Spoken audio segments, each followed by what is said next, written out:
గురుభ్యో నమః. శుక్లాంబరధరం విష్ణుం శశివర్ణం చతుర్భుజం ప్రసన్నవదనం ధ్యాయేత్ సర్వవిఘ్నోపశాంతయే. గురుర్బ్రహ్మా గురుర్విష్ణు గురుర్దేవో మహేశ్వరః గురు సాక్షాత్ పరబ్రహ్మ తస్మై శ్రీ గురవే నమః. శృతిస్మృతిపురాణానామాలయం కరుణాలయాం నమామి భగవత్పాదం శంకరం లోకశంకరం. వాగర్ధావివ సంపృక్తౌ వాగర్ధ ప్రతిపత్తయే జగతః పితరౌ వందే పార్వతీ పరమేశ్వరౌ. వందే పార్వతీ పరమేశ్వరౌ. సౌందర్యలహరి శ్లోకాల విపుల భావాన్ని గ్రహించడానికి ఈ వీడియోని వీక్షిస్తున్న మీ అందరికీ నా నమస్కారం తెలియజేసుకుంటున్నాను. అలాగే సౌందర్యలహరి గ్రంథకర్తలకు, వ్యాఖ్యానకర్తలకు, ప్రవచనకర్తలకు అందరికీ నా నమస్కారం తెలియజేసుకుంటున్నాను. మా గురువు గారైన శ్రీ జ్ఞానేశ్వరాంబ గారి పాదములకు నమస్కరించి వారి ఆశీస్సులను అర్థిస్తూ సౌందర్యలహరిలోని 77వ శ్లోకం యొక్క విపుల భావాన్ని అమ్మవారు నాకు ఇచ్చిన శక్తి మేరకు, జ్ఞానము మేరకు తెలియజేయడానికి ప్రయత్నం చేస్తాను. కట్టెదుటందిసించు తమ కౌను జరెన్మనుగుటారును అట్టుల చూసి రొమ్ముల జొత్తడికిన్మది సన్నగై మసిన్ పట్టిన ఆకాశము తమ బొడ్డున చేరెనంచున్ బుదుల్ సతీ అట్టుల భావన చేతురమ్మ మమ్ముల దయం చూడవమ్మిలన్.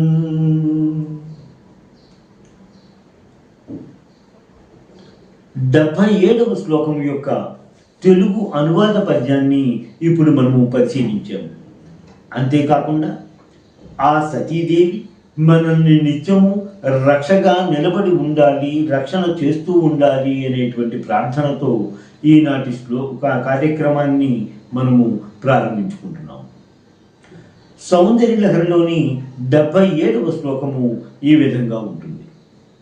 యదే తత్కాలిందీ తనుతర తరంగాకృతి శివే కృషే మధ్యే కించిజ్జననీ తవ యద్వాతి సుధియాం విమర్దాదయోన్యం కుచకలశయోరంతరగతం ఓమ ప్రవిశదివనాభిం కుహరిణీం. ఈ శ్లోకం యొక్క స్థూల భావాన్ని ఒకసారి పరిశీలిద్దాం.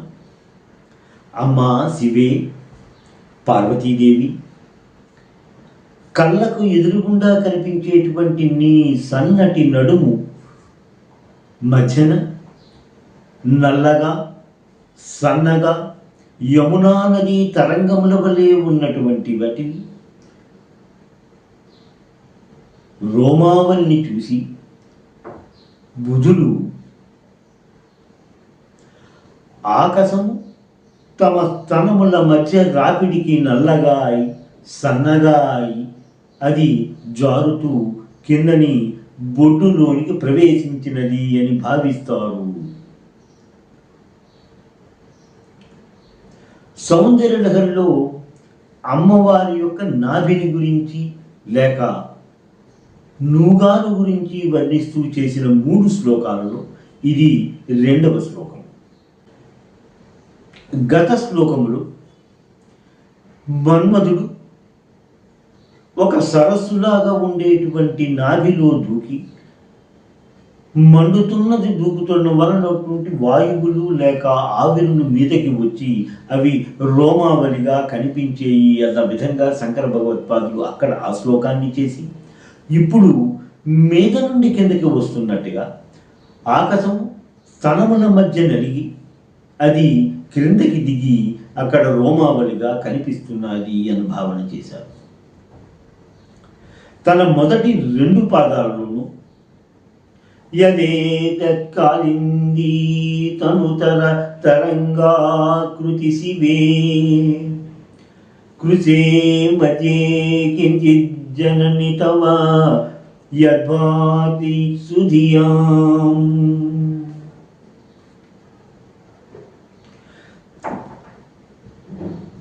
యమునా నది తరంగములు, యమునా నది నీరు నల్లగా ఉంటుంది. అంతేకాకుండా ఆ తరంగాలు చిన్న పిల్లగాలుల వలె చిన్న చిన్న కెరటాలలా ఉంటుంది, సన్నగా ఉంటాయి అన్న భావనని ఇక్కడ తీసుకుంటూ యమునా నది తరంగాలలాగా సన్నగా నల్లగా ఉండే విధముగా ఉన్నటువంటి ఆ రోమావళిని చూసి కృషే మధ్యే అంటే ఆ నడుము కృషించిపోయినటువంటి నడుము మధ్యలో కనిపిస్తుండేటువంటి ఆ రోమావళిని గుర్తి ఆ విధంగా తెలియజేశారు. యద్భాతి సుధియాం అనేటువంటి పదాలే కాకుండా తవ తద్దేవి గిరిసే అనేటువంటి పాఠాంతరం కూడా మనకు కనిపిస్తూ ఉంటుంది. ఈ రెండిటి యొక్క భావాల్లోని మార్పు లేదు కాబట్టి ఈ 2 పదాలలో ఏది తీసుకున్నా అంగీకార యోగ్యముగానే కనిపిస్తూ ఉంటుంది. అంతేకాకుండా సుధియాం అంటూ అక్కడ ఏకవచనాన్ని ప్రయోగించారు శంకర భగవత్పాదులు. అమ్మవారి యొక్క నూగారును సకల జనాలు చూస్తారు అనేటువంటి భావన మనకి కొంచెం ఇబ్బందిగా ఉంటుంది కాబట్టి అక్కడ సుధియాం అనేటువంటిది ఆ మహాదేవుడి కిందే మనం భావించుకుంటూ, అందుకంటే ఏకవచనాన్ని ప్రయోగించేది కాబట్టి ఆ మహాదేవుడు అక్కడ ఉండేటువంటి నూగారును ఆ ఆకాశము మధ్యని నలిగిపోయి కిందకి జారినటువంటి నల్లగా ఉన్న ప్రదేశాన్ని నూగారుగా భావిస్తాడు అనే విధంగా మనము అర్థం చేసుకోవచ్చు. ఇది ఈ నూగారు అనేది ఎలాగ ప్రారంభమైంది, ఎలాగ వచ్చింది అనే విషయాన్ని 3, 4 పాదాలలో చెబుతూ శంకర భగవత్పాదులు విమర్దాదనోన్యం కుచకలసయోరతరగతం తనూభూతం వ్యోమ ప్రవిశదివనాభిం కుహరిణీ.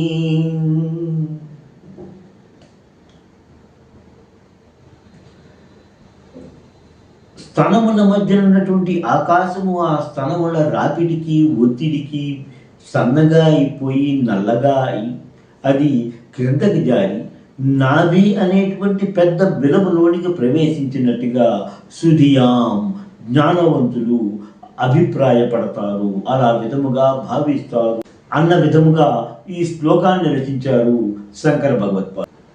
ఇందాక మనం అనుకున్నట్టుగా సుధియాం అంటే శాస్త్రము తెలిసిన వారు జ్ఞానవంతులు అనే భావం కూడా ఉన్నది అని మనం గ్రహించుకున్న వాళ్ళని. ఇక్కడ విశుద్ధి చక్రము ఆకాశతత్వాన్ని కలిగి ఉంటుంది కాబట్టి శంకర భగవత్పాదులు కూడా ఆకాశం నలిగిపోయినది అన్న విధంగా ఇక్కడ ప్రకటించారు. ఆకాశతత్వముతో ఉన్నటువంటి విశుద్ధి చక్రం నుండి క్రిందకి జారి అనాహత చక్రము వాయుతత్వము కలిగినటువంటిది ఉన్నటువంటిది వాయువై అది ఇంకా క్రిందకి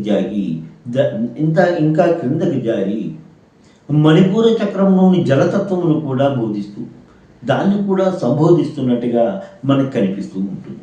అంతేకాని తత్వంతో కూడినటువంటి స్వాధిష్టాన చక్రము, భూతత్వంతో కూడిన ఆధార చక్రమును కూడా కాస్త స్పృశిస్తూ అక్కడ స్థిరముగా ఉన్నది అన్న విధంగా అక్కడ తెలపడం వలన సుధియాం అన్నదానికి జ్ఞానవంతులు ఈ విధముగా అర్థం చేసుకుంటారు అన్న విధంగా శంకరుడు ఈ శ్లోక రచనలో ఇక్కడ సుధియాం అని ప్రయోగించినట్టుగా మనం గ్రహించుకుంటాం.